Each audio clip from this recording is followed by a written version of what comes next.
everyone, thanks for jumping back. Don't forget to subscribe, like and share this video.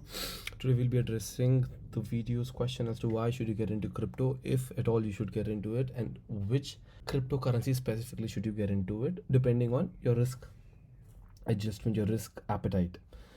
So there are 4 reasons. The first one we'll talk about is sound money, the concept of sound money. Now, if anyone who's not familiar with the concept of sound money, there are various ways you can gain some knowledge on it. For instance, there are certain institutional articles on it. For instance, this one, or you could just simply go and read Bitcoin Standard by on the Bitcoin's marketing, or you could simply listen to the Bitcoin podcast. Nonetheless, the basic concept is the basic summary. I'll read it out for you. Is basically Bitcoin's sound money concept. Sound money is basically what gold is. I mean, some would argue that gold is perhaps gold's inflation rate of 2% does not, perpetual inflation rate of 2% per year does not make it a very hard money, but it is the closest thing we've ever had to a sound money. Looking back, like gold is the longest surviving asset humans have actually known, which is actually appreciated in consideration to the inflation rate throughout various decades. So sound money basically refers to money that maintains its value over time without suffering from significant debasement. Now, significant debasement is basically it's losing its value over time due to inflation. It is reliable and stable, meaning people can trust that the purchasing power will not decrease in the future. Sound money is crucial for economic stability since it allows individuals and businesses to confidently save, invest, and plan for long-term goals without worrying about their money losing its value to inflation. It's a very easy definition to understand. However, its application and its the real understanding of this definition of what sound money is would actually come with a little bit of experience and with a little bit of deep thinking, right? Moving on, hard money and sound money are often used interchangeably, but generally, sound money refers to the stability and reliability of a currency's value over time, right? So this is what I was talking about as to how you must have heard about this in the previous. If you were around, you must have heard about QE, or you must have heard about this term, which is usually thrown in like it's just nothing. QE, which is like quantitative easing, which is basically money printing. And money printing can have different versions of different phrases can be used to describe money printing, because governments do not outrightly want to go out and say that we're going to be printing money, we're going to be debasing our currency, which because that increases inflation, and rise in inflation is basically how the purchasing power of an individual gets debased, which is basically that anything that you, for instance, you bought something worth $10 today costs you $12 tomorrow, right? And you think that everything is just somewhat increased in value. This is a very, inflation is something which is very easy, and which I think everyone of us understands what it is, so we don't really need to talk about it. What we do need to understand, however, is how Bitcoin, the reason, one of the reasons, the most important reason perhaps, is the fact that Bitcoin follows the principles of sound money. It saves you from deflation. How does it do it? Because it shares properties and similar to that of gold. It has a hard cap.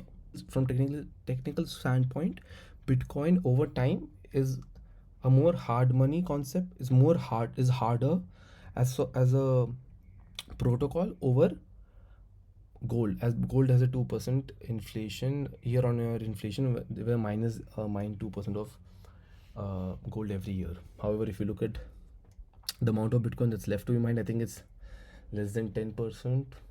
So over time, which in its perpetuity, so Bitcoin's gonna exist like hopefully forever. No one knows for sure, but like from a technical standpoint, from a mathematical standpoint, there shouldn't be a cause. They should, until unless quantum computing and all of that gets into its way, which I really do not think is a valid argument for now, because we're still in the early stages. So moving on, the second point as to why you should be holding crypto, the second reason in my eyes is because of the edge, or the fact that you're early in this adoption curve. So why would you get into an asset class in the first place? In a different asset class, you get into a different asset class hopefully before the institutions, the governments make it a valid point, or validified through the deregulations or through government policies incentivizing people or their population to buy into a certain asset class, right? So this getting in early is like getting into the gold rush. Like getting in early in an asset class is basically getting in before the gold rush happens, the Bitcoin gold rush happens, right? Or before the retail bubble came into it. Had you positioned yourself earlier, you would have profited. Generational wealth is made by positioning yourself earlier than the populace and before the governments, the adoption curve actually hits its peak. That's the basic concept of it, right? So now I'll show you certain charts to justify my claim here. So we talked about, so this is an article about how BlackRock reported that internet adoption has beaten mobile phones by 43% and internet by 20% in the last year. As of January 14, 2025, this article was reported. And BlackRock, as everyone knows here, is one of the biggest asset managing companies in the world with, I think, double-digit trillions under its AUM. It is stated as to how crypto adoption reached 300 million users, nearly twice as fast as the internet, triple mobile phones. So this is the rate of the adoption. This is a rapid adoption. Now you can certainly look here.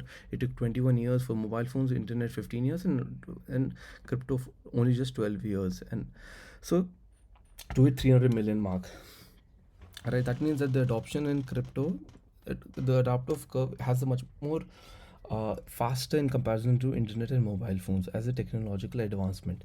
Now the question arises as to whether or not, if once you look at certain stats and once you start looking at certain news such as this, you think about the fact that perhaps positioning right now would be a little late, as you probably a little late, right? Because there are institutions like BlackRock talking about it. There is the president of the United States who's getting into it, whose companies buying it. There is uh, Jamie Dimon. There are all of these certain big hedge funds are getting into it, countries are getting into it. It looks like a race, and it does fall to reason. One would think that perhaps I'm a little late right now, but if you look at the global wealth across assets chart, now this is one of the best charts you would ever come across, and this is one of my favorites. So it shows us to the entire total global assets and value, which is around 900 trillion. Of course, I understand something that none of the charts and none of the graphs and none of the stats are actually accurate, but if you look at them in a cumulative manner, you will be able to understand the flow of things, right? Because no one here has a crystal ball and no one knows where things would actually with, like, investing is not maths, right? First understand, it's about human psychology. It has much more to it. So it is perhaps not an exact science, but it is much more of a blend of a human psychology, economics, and science, a cumulative of all of these three that perhaps make you understand. And positioning yourself does not mean getting in at the right, at the exact, at the most precise entry point, but however understanding where the flow of things are heading towards, right? So let's talk about global wealth across assets. Getting back to it, I'm deviating. Sorry for that.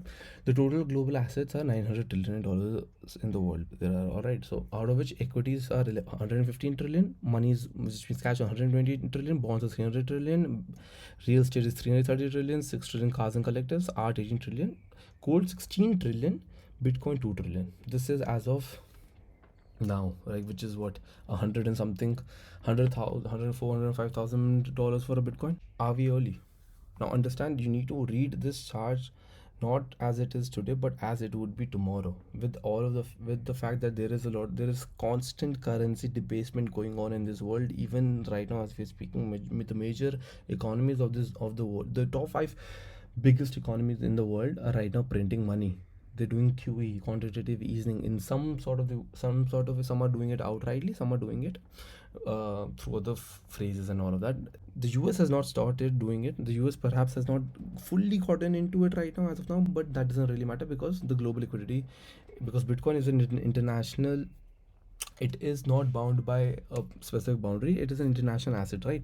So however, and its properties, just like gold, you would have been seeing right now that as soon as there's a direct 80% correlation, I think 80 some percent, or no, I don't remember the exact figures, sorry, and the Bitcoin price appreciation, which actually does logically make sense, right? So because if there is something that is a hard asset, that is a hard cap to it, what does that mean? That means that if there is something that cannot be that you cannot make more of, that is truly decentralized, no one, no, not, there hasn't been any pre-allocatements, there is no one country that owns it, there is no way to, there's no way to hack it now, because it's one of the most, it's got validated through so many miners, and the fact that it's so decentralized, it's the most decentralized network there is.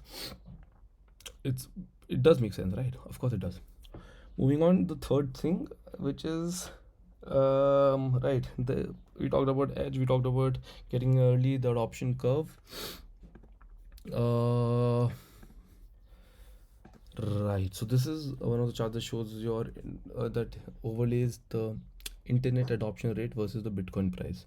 So this is the internet, as you can see, it's been tracking it quite accurately, and if it were, we're still early, wouldn't you say? If your timer, you can clearly see this is, it's outpacing internet's adoption rise.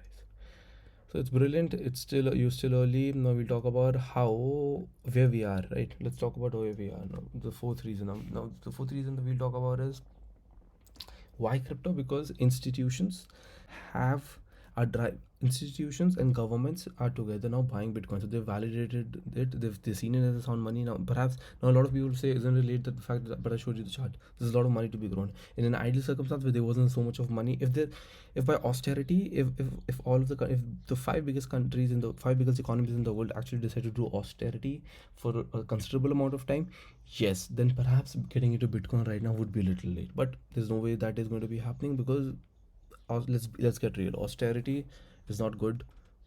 It's not good for you to win elections. There's no way you can win elections because no one wants to go through pain. No one wants to go through short-term pain in order, at least like politically speaking. Like whoever does it will is be a very very unpopular candidate for the elections, in no matter where you are, like whatever country it is. So let's talk about institutions. Now we need to understand something, that getting into some would say that the Bitcoin's already 100,000 and getting it into like right now, isn't it a little late and all that. I've showed you how the adoption curves work. I've showed you the total amount of wealth there is in this world, how Bitcoin's a small part of it. I've made you understand how sound money, the principles of sound money and and currency debasement is going to work in the favor of Bitcoin. To answer, are we really early?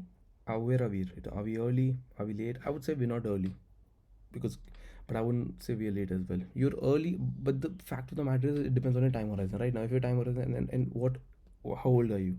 So it really depends for everyone. So if you're like if you're under 20, if you're under 30, are you early? Yes, you're early. Are you under 50? Yeah, maybe not that early, but maybe not that late, right? If you're above 80, if you're 70, 80, are you early? But then the question arises, where else will you go? Where else would you park your wealth? Are you gonna be buying bonds? There's no point in buying bonds.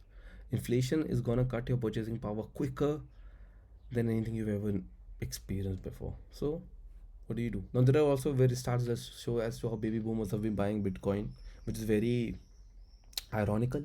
For, I mean, if you look at Bitcoin, the what Bitcoin actually stands for, and how many people actually do understand what it is, and if you understand the generations that are actually buying it, you would expect perhaps the Gen Zs or the millennials getting into it, or you wouldn't really expect like people of the age of 70 and 80 right now getting into Bitcoin, but they're getting into it. It is another signal which you need to understand something. Cut the noise out. Who are buying it? Understand the flows. Understand what company. Trump's buying it. Baby boomers are buying it. BlackRock is buying it. Fidelity is buying it. Countries are buying it. The US government is buying it. Everyone is buying it. So you need to understand why they're buying it, and you need to understand something that institutions usually buy it for a long-term horizon, right? Michael Saylor, one of the biggest proponents of who's probably one of the biggest institutions that got in early. He is a beautiful person. You need to understand something. He got in early as I think 2013. He got in, if I'm not wrong, and if you got he got in 2013 with that kind of conviction, and he had seen and he's faced so much of backlash during the bear markets when his cost average was below the market price. So you need to understand something, that even institutions are going to be buying and they're going to be holding for such a long time because everyone wants to get into the strategy playbook, which is what, just buy Bitcoin and hodl it. He's been hodling. Of course, now there are going to be a lot of people who, now one of my thesis is the fact that the next bear market is going to come from the fact that a lot of people are going to be buying, a lot of institutions are going to be buying Bitcoin, and they're going to keep buying it and pushing its market cap up and up, and after a point of time they're going to get liquidated because they just can't keep buying it. Once the bear market hits in and their cost average price is below the market price, they're going to get a lot of pressure from the shareholders. They're going to get a lot of pressure from their board members. They're just going to be under a lot of pressure, and pressure is something, and that people who hold Bitcoin need to be able to handle, right? So these are the four reasons, in my opinion, that as to why you should be buying Bitcoin, at least if you want to get into crypto, you want so there is a stat also, I forgot to mention this, as to how 52% of the top 25 hedge funds and RAIs already own Bitcoin ETFs. Now, ETFs is one of the things that actually make you understand as to how institutions are actually getting into it now. So, ETF recently, this in 2014, I think the Bitcoin ETF got approved, which is basically a way for Wall Street to buy this decentralized asset. And now let's talk about how successful this ETF has been. So there is the CNBC. I don't know if you all follow CNBC. I don't know if you should and all, but the fact of the matter is, the fact is the iShares Bitcoin ETF is now bigger than its gold counterpart, falling rush into crypto and Bitcoin. Now, even if you were to skip this and if you read this, you would probably come to the fact that it is perhaps because the fact that Trump is a Bitcoin advocate. And what happens once Trump loses, or once Trump is out of office, and once the other party comes into power, would they be able to reverse the changes? You need to understand there's something known as the technological S curve. So you cannot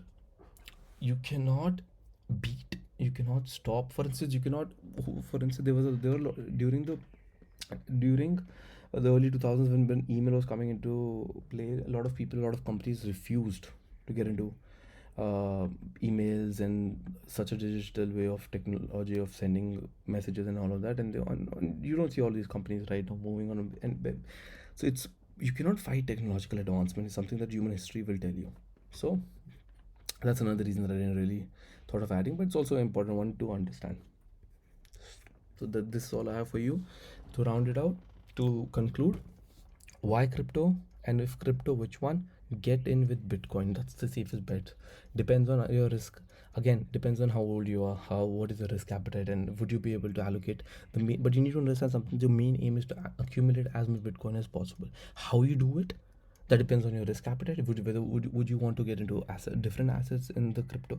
Would you want to get into different cryptocurrencies in the crypto asset class, or would you want to be earning a certain share of from some other assets, for instance, in investing in gold, silver, commodities, stocks, and then converting that once you've made your desired amount of money in it, and then converting it into Bitcoin? It doesn't matter. What matters is you need to get in some Bitcoin, because you're still early.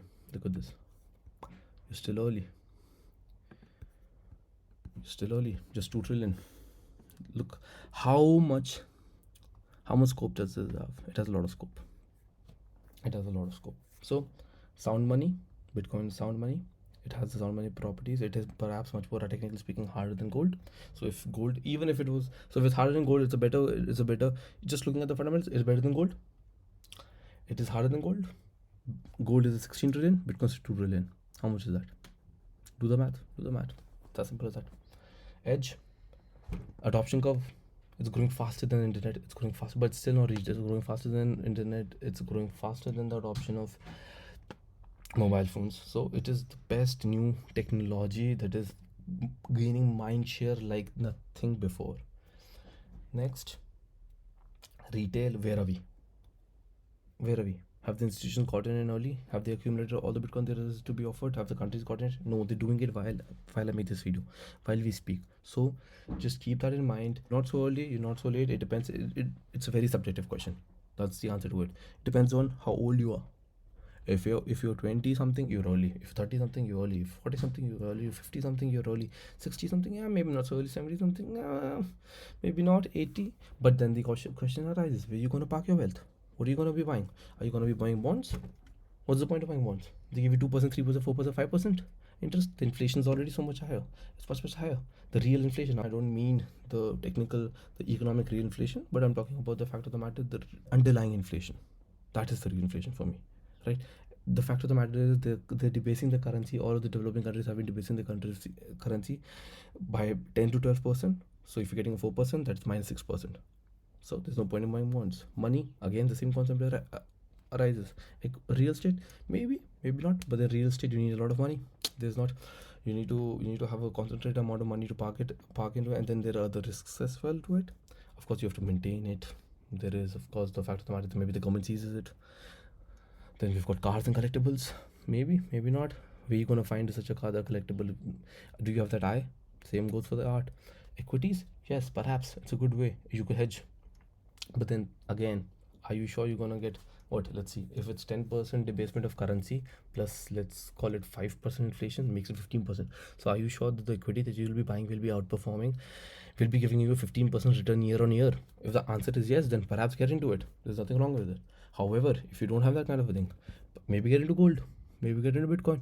I think right now the only play right now is getting it. Look at the macroeconomic factors as well. Just get into gold or get into Bitcoin, or maybe hedge against it by buying a little bit of gold and buying a bit, like allocating to Bitcoin as well, and as well as gold. There's nothing wrong in that. Maybe, but then again, gold. How are you gonna buy gold? Are you gonna get? Are you gonna buy it through third parties? Where are you gonna store it if you're gonna buy it like yourself? And then you've got to authenticate it as well. So there is, you have to store it as well. It's got 2% inflation to it. It's got the fact of the matter that it is a physical commodity. It cannot be transferred. So if something happens, if you have to leave the country, what do you do then? Or if your country is struck by war, what do you do then? The only answer to it is get into digital assets. Get into just Bitcoin for now. If you don't know anything about it, if you don't have that kind of a risk appetite, Bitcoin is the answer. Thank you for watching this video, and I'll catch you perhaps in the next one. Till then, peace. Thank you.